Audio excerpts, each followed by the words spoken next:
Every single day, we are met with a series of catalysts, according to Ra in the Law of One. And each of these catalysts has very important spiritual lessons for us to see, to accept, and to integrate into our awareness so that our behaviors are constantly being polished and refined by our life experiences. Because at the end of the day, words don't teach us, life teaches us.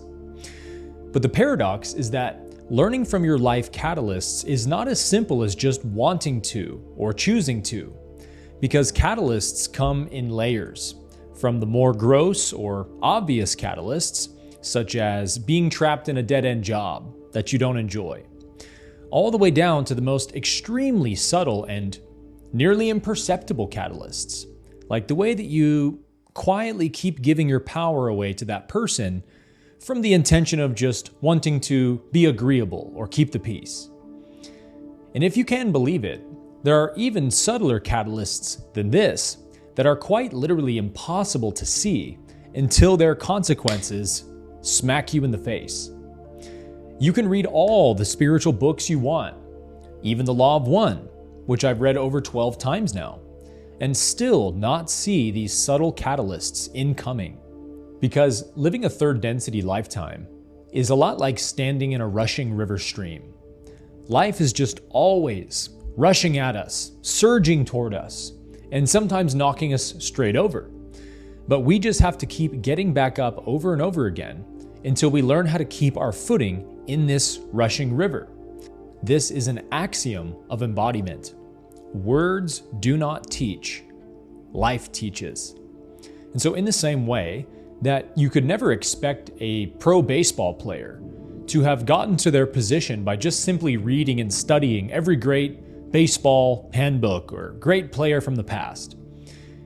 That person obviously was someone who had to get out on the field and play countless baseball games, countless practices, and strike out hundreds of times before they probably hit their first home run.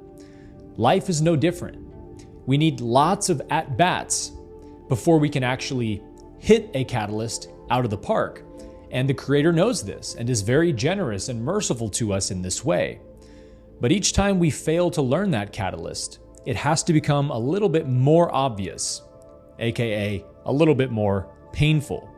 And this is how we ultimately are forced to learn every life catalyst. And so where virtually every single spiritual aspirant goes wrong on the early stages of the spiritual path, myself included, is believing that you really know something or that you've really learned a deep spiritual lesson just because you read about it in a book that inspired you, or you listened to a speaker talk about it at an event. This is all very good, of course. We need to learn spiritual concepts, but we have to come to know that concepts are just placeholders. They are not true knowledge. And so today, I want to talk about what I think is the single most subtle and difficult catalyst of the fourth density, which we will all have to encounter and transcend in order to truly live from fourth density consciousness. And that is the catalyst of martyrdom, or self-sacrifice. So let's break it down here together from the Law of One's perspective. I'm Aaron Abke, and this is the Law of One, episode 25.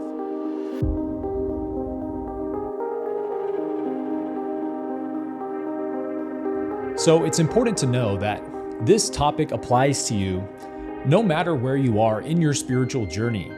Whether this is the very first spiritual video you've ever watched and you're just beginning your sadhana today, or whether you're a seasoned spiritual adept who's been on the path for many decades. We all martyr ourselves for other people, and we self-sacrifice in countless ways we are not aware of. And so the only real difference is that someone who's newer to their spiritual journey is just likely not as aware of how much they do this, whereas somebody who's been on the spiritual path for a long time will still fall into this pattern in subtle ways that often take them a very long time to become aware of. But if you can understand, and more importantly, understand the basic principles of what martyrdom really is, that's what will allow you to start seeing this pattern in yourself and in your relationships with other people, and therefore begin to break this pattern. You can start taking your power back and become a more authentic version of yourself. Because every little aspect of yourself that you sacrifice, with even the best intentions, for somebody else, will come back to punish you in one way or another. Because no part of you that is real or true can be separated from you. You are a whole being in truth. And so the first reason we should all want to become aware of our tendency to self-sacrifice is that it actually prevents us from being of service to others, number one. And it often renders our service ineffective or even harmful in some cases. So let's talk about what martyrdom really is, and then we'll get to see what Ra has to say about it from the Law of One material. Now, the basic premise of martyrdom is the belief that you have to give up something that is truly good or true of yourself in order to help somebody else. And the tricky thing is that this pattern comes from the best of intentions. It comes from a heart full of love that wants to be of service, that wants to make peace and not offend others. And so it always comes from a good place, but it's simply the result of a lack of spiritual awareness in certain areas. And so that's why I consider, and I think Ra also considers, that martyrdom is the most challenging of all fourth density catalysts. And I'll show you my evidence for that here in a moment. Because fourth density consciousness simply means that you are somebody who has become able to live from the fourth chakra, the heart chakra, on a permanent basis. And so for this reason, I also refer to it as heart-based consciousness, because you feel a tremendous amount of love and compassion for other people, and a strong inspiration to be of service, and an eagerness to help everyone you meet. But as Ra teaches, if this desire to be of service isn't also balanced with wisdom, then all your compassion for the suffering of others can actually lead you to overextending yourself. And that is what martyrdom really is. The most common ways we do this is in our closest relationships. In romantic relationships especially, we often give up things that we genuinely want in a relationship just so we can make it work with this person. And we don't want to ask them to change for our sake, so we just let these misalignments keep on passing us by, which builds up more and more resentment towards our partner in the long run, because we're just not able to speak our truth, which might offend them or reveal that this relationship is in alignment. So we keep sacrificing and keep martyring day after day until we can't do it anymore. And then the whole relationship inevitably blows up and we start over with somebody new. Now, in terms of not wanting to change your partner for your sake, I don't mean working on your spiritual growth or them working on theirs. I mean something fundamental to who you are. Like, you love to travel, but your partner really hates traveling. They're more of a homebody, and you have to drag them into every trip you take, right? Or you want to have a family one day, but your partner is strict on not wanting children. And so you just martyr these aspects of yourself so you can keep the peace in the relationship. You may even convince yourself that this isn't a big deal to you. And so we keep withholding our truth in these ways by making these kinds of excuses. And we avoid having the hard conversations, and we lie to ourselves that we can still be happy in this relationship, even though we're not being fully true to who we are or what we truly desire. And as somebody who has had my ass handed to me by this catalyst countless times, it will always catch up to you, my friends. I promise you that. You cannot get away with martyrdom.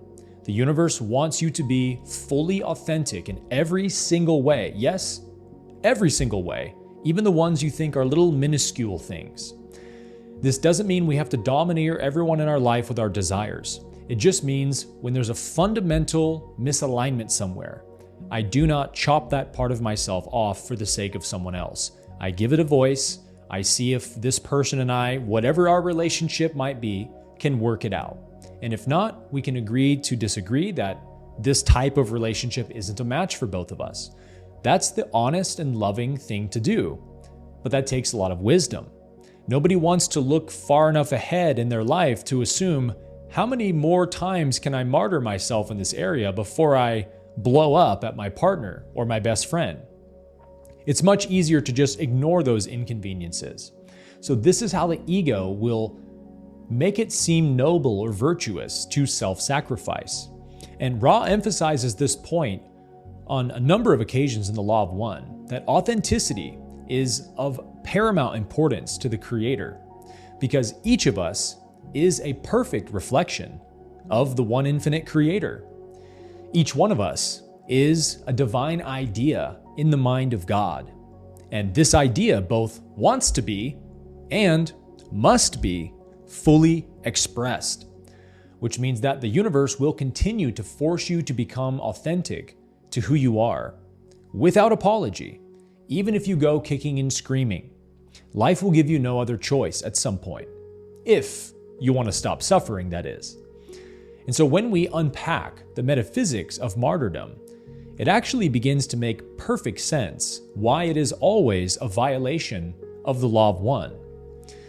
One of the metaphysical laws of the positive polarity is that you cannot win while another person loses, and another person can't win while you lose. That's a hallmark of the negative polarity.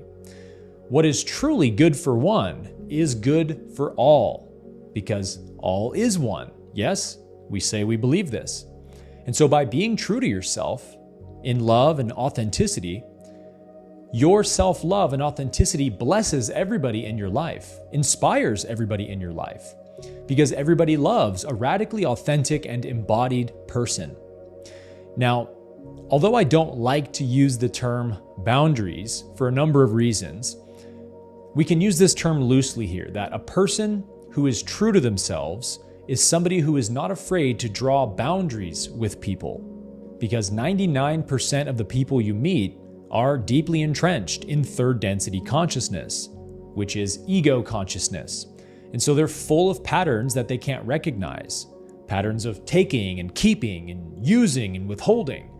And especially if you're a very kind person, the ego of other people is prone to be an energy vampire with you and to take advantage of your generosity. And so obviously, allowing someone's ego to freeload off of you and suck your energy all the time isn't truly being of service to them, no matter how kind you think you're being, right? So because you are afraid to draw these energetic boundaries with people in your life, you allow them to use you. You allow them to take your time and your energy in all kinds of various ways, because you just want to avoid a potential conflict or argument, which is understandable. It truly is. But what my own life catalysts have taught me in this area is that the way to be effortlessly empowered and authentic and embodied in your relationships with others is to truly understand the consequences of self-sacrificing. If, for example, a friend asked you to abuse a child with them, you would be more than willing to start a conflict or an argument over this, wouldn't you? In fact, you would probably instigate the argument or the conflict, because there's no question in your mind that this is an egregious violation of the Law of One. But what about when your partner asks you to consistently downplay your needs for the sake of their comfort, and you just tell yourself, I can deal with it, this is a small sacrifice, I'm doing this for the sake of love? You have to come to see that that's just as much a violation of the Law of One as harming an innocent child. These small sacrifices will compound over time, because killing a part of yourself in the name of love is oxymoronic logic, is it not? Love does not harm. And so this is what we must come to see, and see it clearly. Harming yourself for the sake of someone else is just as much a violation of the Law of One as the reverse, because you are every bit as equal and valuable as the people that you serve. And so you cannot truly be of service to someone by leaving yourself out of the equation. You are betraying yourself. one of God's precious children, and you think you're doing something noble. You think you're being spiritual, when it's really an act of unconsciousness. Martyrdom is not born only out of love for other people and a desire to help them. It is born out of a lack of self-love and equal appreciation for yourself in the picture. And this is a tough fourth density lesson. Each density level of consciousness is a lot like a new grade in school, which comes with its own set of curriculum that you must learn there. And one of the most difficult fourth density lessons to learn is that every time we sacrifice a part of ourselves for the sake of helping someone else with good intentions, a little part of our soul feels violated. And as those violations pile up each and every time, the ego will eventually use that storehouse of energy, that feeling that I've been violated, and it will project it onto other people and blame them and say, if it wasn't for you, I wouldn't have had to give up that desire or that part of myself. And so if we don't catch this pattern within ourselves, we run the risk of actually building resentment and anger toward the very people we're trying to be of service to, which is obviously the opposite of what we're trying to do. But no one can sacrifice any part of you except yourself. No one else can choose to withhold the truth from someone, or to play small, or to limit yourself, but you. And so God would never ask you to sacrifice any part of you that is truly good or truly real to accomplish something good. But because we want to do the right thing so badly, the ego uses our spiritual naivete against us by using spiritual sounding reasons to convince us to martyr ourselves for others.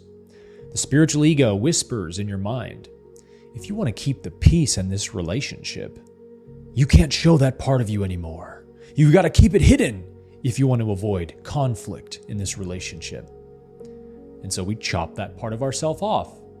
So if we mistake the voice of the ego for the voice of our soul, and we listen to it and obey it, we feed this pattern of the ego, and we deny ourselves something our soul truly desires to experience. And this creates massive suppression and internal conflict, which will eventually come back up with a vengeance. I've spent years of my life happily denying myself my human desires in the pursuit of self-realization. And I've paid a big price for doing that many times over, in terms of the suffering and the conflict that it's created within my life. And so here's what my mistakes have taught me. Human desires create no conflict with self-realization, so long as they're not perceived as an external source of happiness. We can absolutely fulfill our desires without being attached to them, knowing that they're just one step to the next on our spiritual path. Our desires lead us to what is meant for us.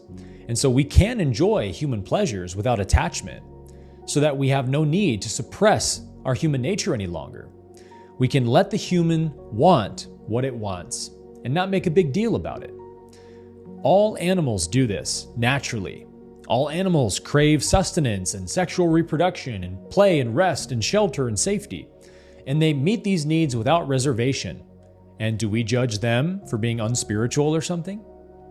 We see animals as the most innocent creatures on planet Earth. So there's nothing inherently wrong with any biological urge or desire. The human and the divine are not separate. The human being is a divine idea in the mind of God, an expression of God's divinity. And so it is not to be denied or suppressed. So we have to give ourselves the same freedom that we want others to give us as well. So long as we do no harm to others in the process, we are absolutely entitled, as the children of God, to experience everything we desire. And in fact, Ra even says that this is essentially the entire purpose of third density.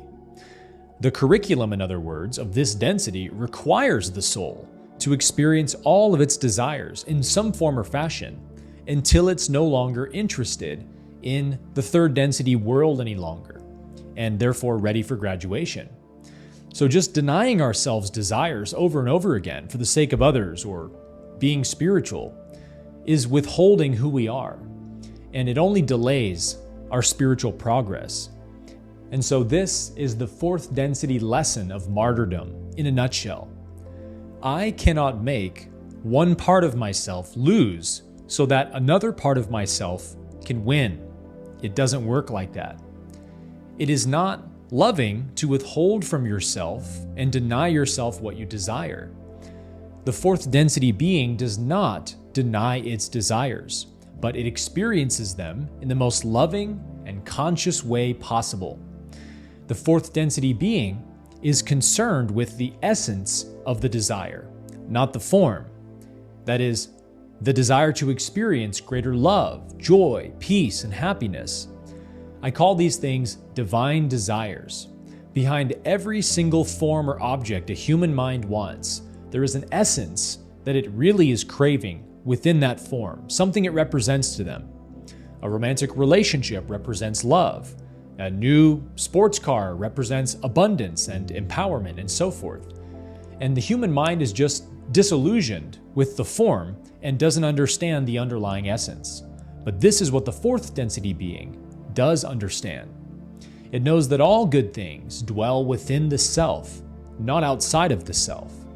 But it is experience that draws them out of us in greater degrees.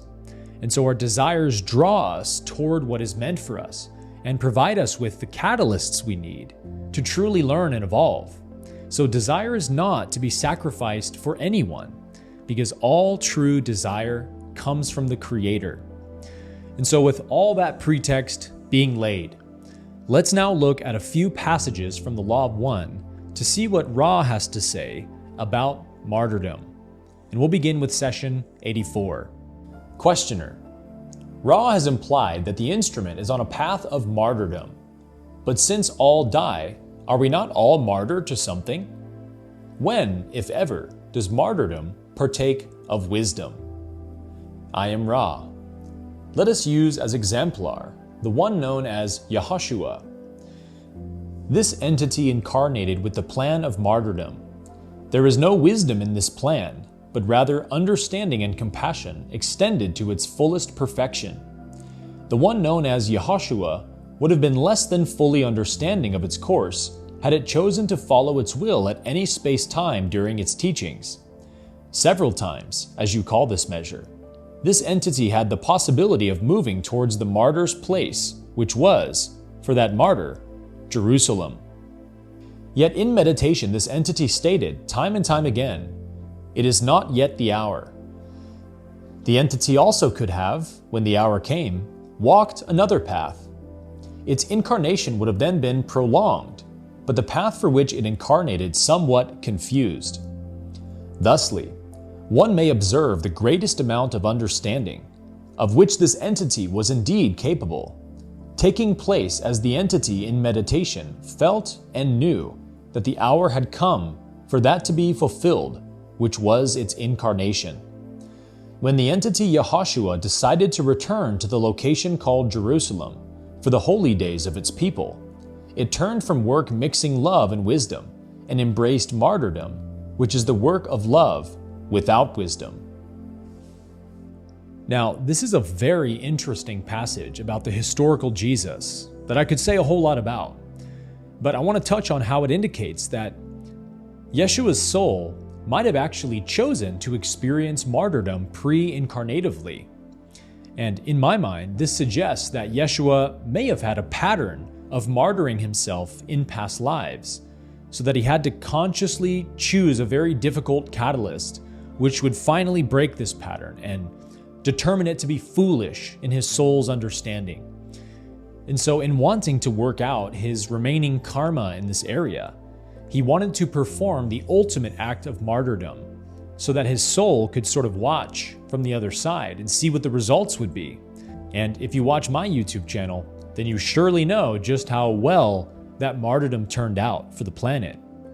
The martyrdom of Jesus ended up being weaponized by the negative polarity to create this new kind of Greco-Roman mystery religion under Paul's theology that has now gone to dominate the world with this horribly crushing belief system that says if you don't believe exactly what we say, you're going to burn in hell forever.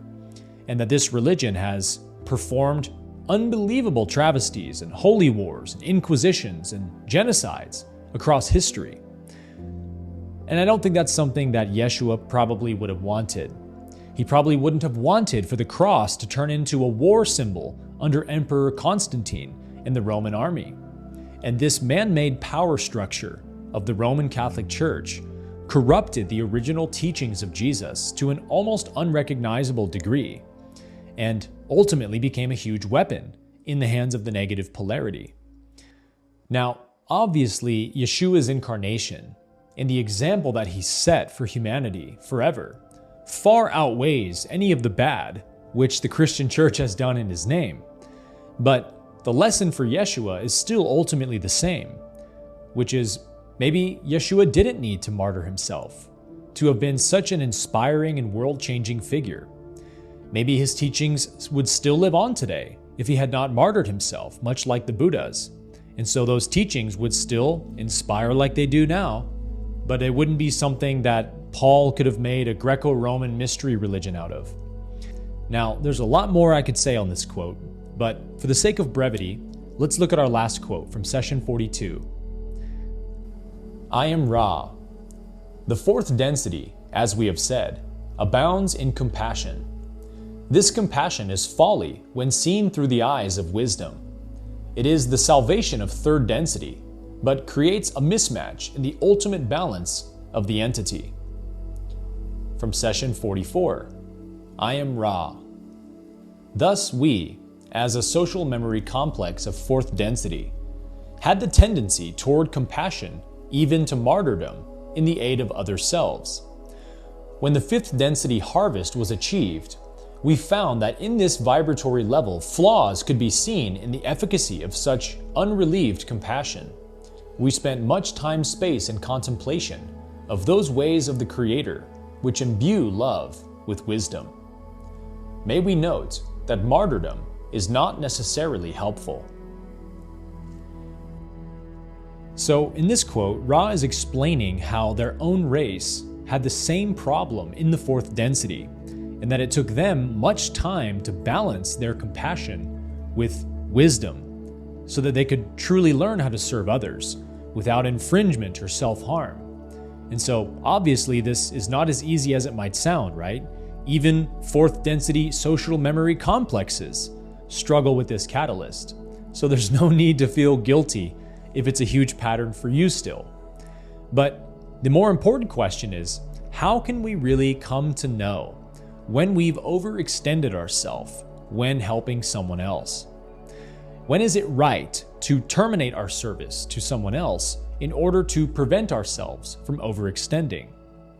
How do you know when the right thing to do is just to leave someone to their own catalyst and trust that God is going to work it out for them? These are the difficult questions that the fourth density being begins to learn from and experience as your consciousness rises higher and higher. These questions can't be answered by mere pontification. They can only be answered as we come to love ourselves more and more, enough to actually care about the burdens we place on ourselves for the sake of others. Although service can be very inspiring and joyful, it can also require significant discipline and effort and compassion from us, but it will never require us to burden ourselves or give up what is good for us. Service should always benefit us, and if it doesn't benefit us, we did something wrong. And by benefit, I mean you should experience joy and happiness and lightness and gratitude and fulfillment from your service. And if you leave being of service to somebody, or being kind or helpful, with resentment in your heart to any degree, there's your sign that some degree of martyrdom just took place. And so just like no loving parent would ever ask their child to do this, right? To sacrifice a part of themselves or something they truly desire, our loving Creator would never do this either. God is intelligent and loving enough to always know the right way, where everyone wins together and nobody has to lose. And so, if we really want to be of service and help those we're serving, we must always remember that love cannot and will not ever ask us to withhold the truth of who we are or what we truly desire for the sake of another. Because in God's universe, all God's children win together, for the law is one.